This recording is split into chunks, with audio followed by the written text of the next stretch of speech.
disconnecting isn't as effective if you are the only one doing it.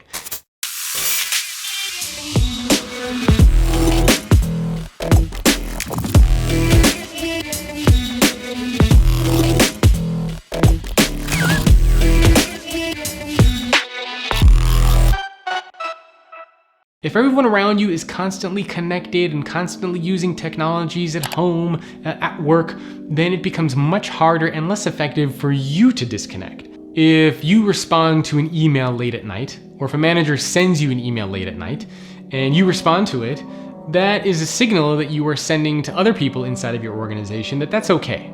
That you are going to be responding to those emails at night, that you're willing to take those early meetings or those late night meetings.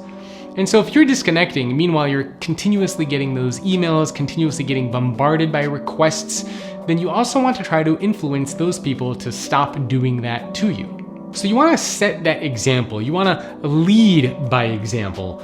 You disconnect from technology, show others how you're doing it, and I promise you that they will follow suit as well. There was a study done in the United States which found that on average we lose $382 billion a year due to stress, health issues, reduced absenteeism, and a lot of that stems from our use of technology, of constantly being burned out, stressed out, overworked. So it's having a dramatic negative impact on our organizations around the world.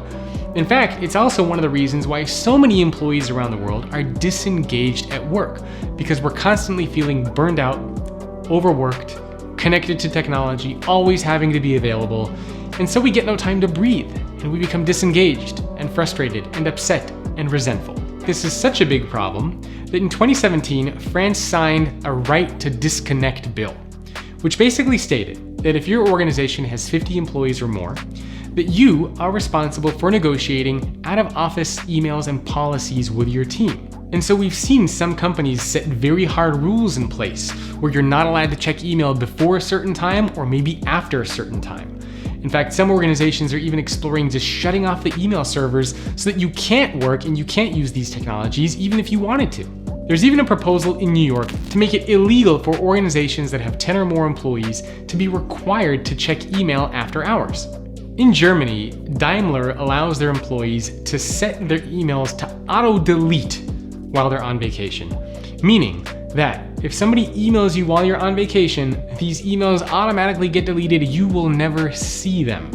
Now, that is a pretty interesting policy to put into place, and it just goes to show the extremes that some organizations around the world are starting to go to. Employees who don't disconnect are oftentimes the ones who are going to be burned out. They're going to be the ones that get fatigued. They're going to be the ones that get disengaged, and those are going to be the ones that leave your organization.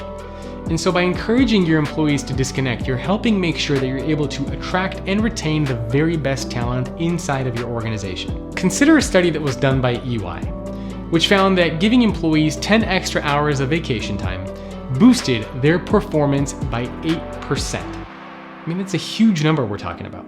Now, I know a lot of the technologies that I was focusing on in this particular module were around email, phones, things that are related to work.